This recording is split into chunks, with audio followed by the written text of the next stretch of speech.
Holidays-nale, adu namma GT Holidays da. GT Holidays, South India's #1 travel brand. You know you are special when you're with GT Holidays. தற்போது ஓ பன்னீர்செல்வம் தரப்பு ஆதரவாளர் திரு சுப்புரத்னம் நம்முடைய தொலைபேசி வாயிலாக இணைந்திருக்கிறார். Sir வணக்கம். வணக்கம்.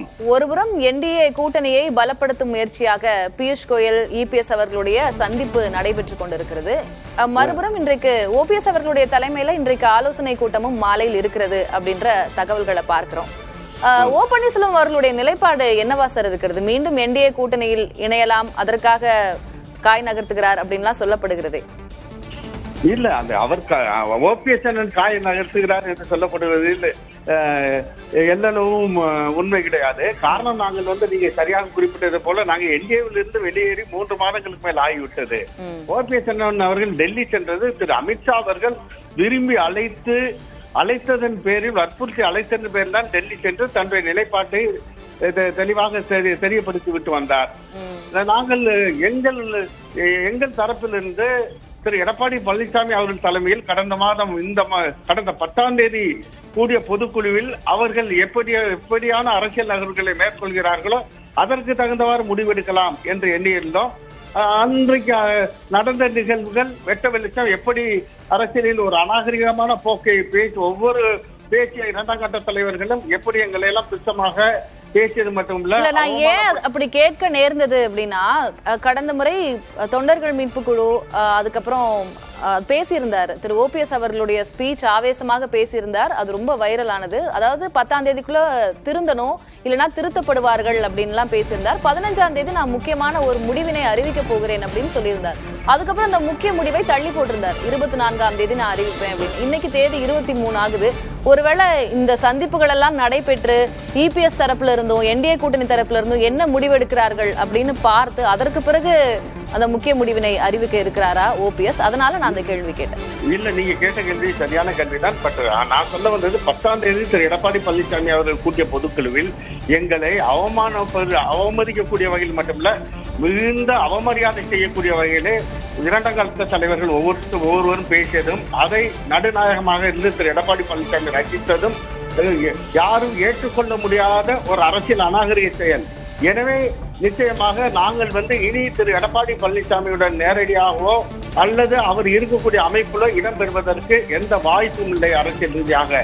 இன்றைய தினம் நீங்கள் சரியாக கேட்டது போல் 15ஆம் தேதி நடக்க வேண்டிய கூட்டத்தை இன்றைக்கு மாலை 5 மணிக்கு கூட்டியிருக்கிறார். எங்களுடைய நிர்வாகிகளுடைய கருத்துக்களை எல்லாம் கேட்க இருக்கிறார். பெருவாரியான நிர்வாகிகள் 10ஆம் தேதி நம்மை மிகவும் அவமதிக்கக்கூடிய வகையில் பேசிவிட்டார்கள். எனவே திரு எடப்பாடி பழனிசாமி தலைவரான அமைப்புடன் ஒட்டும் கூடாது, உறவும் கூடாது என்ற கருத்தை நாங்கள் தெரிவிக்க இருக்கிறோம். எனவே பெருவாரியான கருத்துக்களை கேட்டு முடிவெடுக்க இருக்கிறார். முடிவு என்பது எங்களுடைய சுயமரியாதையும் தன்மானத்தையும் காப்பாற்றக்கூடிய வகையில இருக்குமே தவிர ஏதோ டெல்லியிலிருந்து உத்தரவு விடுகிறார்கள். நிச்சயமா நான் அதுக்கு மதிப்பு கொடுக்கிறேன். உங்களுடைய கருத்தையும் நான் உள்வாங்கிக்கிட்டேன். இப்போ ஒருவேளை இபிஎஸ் பியூஷ் கோயல் அவர்களுடைய சந்திப்புக்கெல்லாம் பிறகு பாஜக தலைமை அழைக்கிறது அல்லது பியூஷ் கோயல் ஓபிஎஸ் அவர்களை அழைக்கிறார், பேசுகிறார், என்டிஏ கூட்டணிக்காக இணைந்து கொள்ளுங்கள் அப்படின்னு அழைப்பு விடுக்கிறார் அப்படின்னா ஓபிஎஸ் அவர்கள் இசைவு தெரிவிக்க மாட்டாரா, போக மாட்டாரா? திரு எடப்பாடி பழனிசாமி அவர்கள் ஒன்றும் வெற்றியாளர் கிடையாது. நேரடியாக எங்களை இயக்கத்தில் இணைத்துக் கொள்ள மாட்டார்.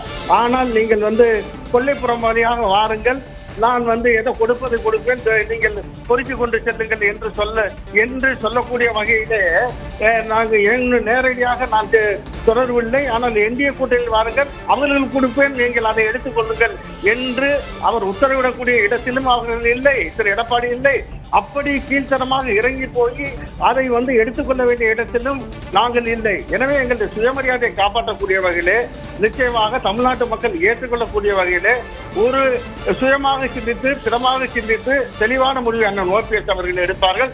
எந்த நிலையிலும் எங்களுடைய சுயமரியாதை அடமான வைத்து திரு எடப்பாடி பழனிசாமி இருக்கக்கூடிய அமைப்பில் நாங்கள் இணைத்துக் கொள்வதற்கான வாய்ப்பே இல்லை. அதில் நான் அறிந்தவரை அண்ணன் ஓபிஎஸ் அவர்கள் மிகவும் உறுதியாக இருக்கிறார். திரு அமித்ஷா அவர்களுடைய சந்திப்பிலும் அதைத்தான் தெளிவுபடுத்தி வந்திருக்கிறார். மீண்டும் இணைவது என்றால் 2021 நடந்த கழக அமைப்பு தேர்தல் படி 2026 டிசம்பர் வரை நான் ஒருங்கிணைப்பாளர், அந்த நிலை மீட்டெடுக்கப்பட வேண்டும்.